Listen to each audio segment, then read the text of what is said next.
नमस्कार, आप इस समय देख रहे हैं मगध संवाद।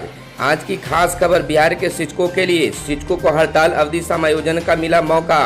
छुट्टी में यह अवधि सामंजित हो गई तो हड़ताल अवधि का मिल सकता है वेतन। सरकार जारी करे सामंजन का आदेश। शिक्षक कर रहे गर्मी की छुट्टी में हड़ताल के सामंजन की मांग। सरकारी स्कूलों में नहीं होगी गर्मी की छुट्टी। क्वारंटाइन सेंटर बने हैं स्कूल, शिक्षकों की उपस्थिति अनिवार्य। पूर्व घोषित ग्रीष्मावकाश स्थगित रखने का सरकार ने दिया आदेश। आइए अब जानते हैं पूरी खबर को विस्तार से। लॉकडाउन के बीच देश के विभिन्न राज्यों से आने वाले प्रवासियों की सेवा में राज्य के करीब 4 लाख नियोजित शिक्षक लगे हुए हैं। हालांकि विद्यालयों के शैक्षणिक कैलेंडर के मुताबिक यह समय शिक्षकों और स्कूल के लिए ग्रीष्मावकाश का है, लेकिन इस दौरान भी ड्यूटी में तैनात किए जाने के हाल में यह हड़ताल पर गए शिक्षकों के लिए हड़ताल अवधि के दिनों को वर्तमान तैनाती में सामंजित करने का एक सुनहरा अवसर आ गया है। शिक्षा विभाग ने अभी तक हड़ताल अवधि को सामंजित करने को लेकर कोई आदेश नहीं निकाला है, लेकिन जिलों ने ग्रीष्मावकाश को स्थगित कर दिया है। इससे शिक्षकों को अपनी गैरहाजिरी को सामंजित कर हड़ताल अवधि का भी पूरा वेतन पाने का सुनहरा अवसर मिल गया है। गौरतलब है कि अलग अलग संघों के आह्वान पर राज्य के प्रारंभिक से लेकर उच्च माध्यमिक तक के शिक्षक क्रमशः 17 और 25 फरवरी से हड़ताल पर थे। 13 मार्च से कोरोना संक्रमण के चलते राज्य भर के स्कूल बंद हो गए। 24 मार्च से लॉकडाउन हो गया है और 4 मई को समझौते के बाद 5 मई से शिक्षक पहले स्कूलों में फिर क्वारंटाइन सेंटर पर कार्य कर रहे हैं। दिव्यांग महिलाओं के साथ ही भी सभी प्रकार के शिक्षक प्रवासियों की सेवा रेलवे स्टेशन, राशन वितरण, वाहन कोषांग में ड्यूटी कर रहे हैं। बताते चले कि माध्यमिक उच्चतर माध्यमिक कैलेंडर के मुताबिक गर्मी की छुट्टी 18 मई से 10 जून यानी 23 दिनों की होती है। उसी तरह प्रारंभिक स्कूलों के शिक्षकों को भी इसी दौरान 20 से 21 दिनों का ग्रीष्मावकाश है। बात माध्यमिक शिक्षकों की करें तो उन्हें हड़ताल अवधि में 25 फरवरी से 24 मार्च तक 22 दिनों की क्षतिपूर्ति का समंजन करना है।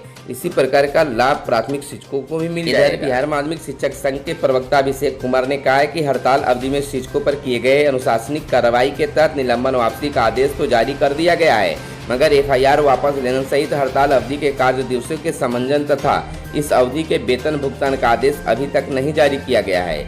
विभाग इससे संबंधित आदेश जल्द जिलों को भेजे। इधर बताते चले कि हड़ताल अवधि में कार्य दिवसों की क्षति की पूर्ति का समंजन गर्मी की छुट्टी में किए जा रहे कार्यों से करने की मांग शिक्षक कर रहे हैं। राज्य के प्राथमिक व मध्य विद्यालयों के शिक्षक 17 फरवरी से एवं माध्यमिक उच्च माध्यमिक विद्यालय के शिक्षक 25 फरवरी से अपनी मांगों के समर्थन में अनिश्चितकालीन हड़ताल पर थे, मगर कोरोना वैश्विक महामारी को देखते हुए तथा राज्य सरकार के अनुरोध पर शिक्षा विभाग के लिखित आश्वासन पर 4 मई को अपनी हड़ताल समाप्त कर दी। शिक्षा विभाग के अपर मुख्य सचिव द्वारा शिक्षक संघों को दिए गए अपने पत्र में जो प्रमुख बातें कही गई थी, उनमें हड़ताल अवधि में शिक्षकों पर सरकार के द्वारा की गई सभी दंडात्मक कार्रवाई को वापस ली जाएगी। हड़ताल अवधि में सरकार को नो वर्क नो पे के सिद्धांत अक्षुण्ण रखते हुए हड़ताल अवधि को छुट्टियों में सामंजित किया जाएगा एवं समंजन के उपरांत इस अवधि का वेतन भुगतान किया जाएगा तथा समान स्थिति होने पर शिक्षकों की मांगों पर संघ के प्रतिनिधियों के साथ वार्ता की जाएगी। इधर बिहार माध्यमिक शिक्षक संघ के प्रवक्ता अभिषेक कुमार ने बताया कि भारत सरकार व राज्य सरकार के नियमानुसार लॉकडाउन अवधि तथा फरवरी माह में कार्य अवधि का वेतन भुगतान करने सहित शिक्षा विभाग ने हड़ताल अवधि में शिक्षकों पर किए गए अनुशासनात्मक कार्रवाई के तहत निलंबन वापसी का आदेश तो जारी कर दिया, मगर FIR वापस लेने सहित हड़ताल अवधि के कार्य दिवसों को समंजन तथा इस अवधि के वेतन भुगतान का आदेश अभी तक नहीं जारी किया है। शिक्षा विभाग द्वारा जारी माध्यमिक शिक्षकों के शैक्षणिक कैलेंडर 2020-21 के अनुसार 18 मई से 10 जून तक कुल 23 दिनों का माध्यमिक उच्चतर माध्यमिक विद्यालयों में ग्रीष्मावकाश की छुट्टियां घोषित है।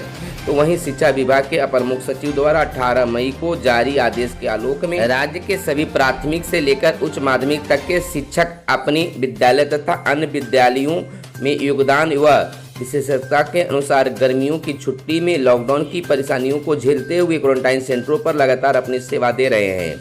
इसके अतिरिक्त हड़ताल समाप्ति के दूसरे दिन से ही अधिकांश शिक्षकों की सेवा क्वारंटाइन सेंटरों, रेलवे स्टेशनों, कोविड-19 के वाहन कोषांगों, राशन वितरण आदि कार्य दुकानों पर लगा दिया गया है। इधर बताते चले कि गर्मी के छुट्टी को रद्द करने को लेकर शिक्षा विभाग के अपर मुख्य सचिव RK महाजन के आदेश के मद्देनजर जिले के सरकारी शिक्षण संस्थानों में पूर्व घोषित ग्रीष्मावकाश स्थगित करने का आदेश जिला शिक्षा पदाधिकारियों ने जारी कर दिया है।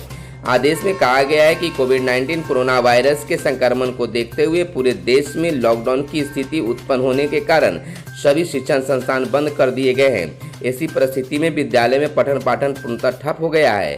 छात्र छात्राओं के पठन पाठन की क्षति को देखते हुए ऑनलाइन स्टडी प्रारंभ किया गया। आदेश के मुताबिक अन्य राज्यों से प्रवासी मजदूरों छात्रों के लगातार बिहार आने के क्रम में सभी शिक्षण संस्थानों को आवश्यकता अनुसार क्वारंटाइन सेंटर के रूप में परिणत किया गया है, जिसमें आवश्यकता अनुसार शिक्षकों की सेवा ली जा रही है। आपदा की इस विषम परिस्थिति में सभी शिक्षण संस्थान शिक्षक एवं कर्मी अपना सहयोग दे रहे हैं। वर्तमान में वार्षिक माध्यमिक परीक्षा 2020 के परीक्षाफल की घोषणा हो चुकी है। छात्र छात्राओं को आगे के वर्ग के नामांकन के लिया जाना है। शिक्षा विभाग के अपर मुख्य सचिव का सभी शिक्षकों को विद्यालय में उपस्थित रहने का आदेश जारी किया गया है। इसके मद्देनजर जिला शिक्षा पदाधिकारियों ने अपने आदेश में कहा है कि इस अप्रत्याशित आपदा को देखते हुए सभी सरकारी शिक्षण संस्थान में पूर्व घोषित ग्रीष्म अवकाश को स्थगित रहेंगे। हालांकि आदेश में यह भी कहा गया है कि इस संदर्भ में अन्य कोई विभागीय आदेश प्राप्त होने पर अग्रसर कार्रवाई की जाएगी। खबरों में आज बस इतना ही। अगर यह वीडियो आपको पसंद आए तो एक लाइक जरूर करें और अब तक हमारे चैनल को आपने सब्सक्राइब नहीं किया है तो चैनल को कर दें सब्सक्राइब, ताकि शिक्षक और शिक्षा विभाग की खबरों से आप रहे अपडेट। धन्यवाद। जय हिंद, जय भारत, वंदे मातरम।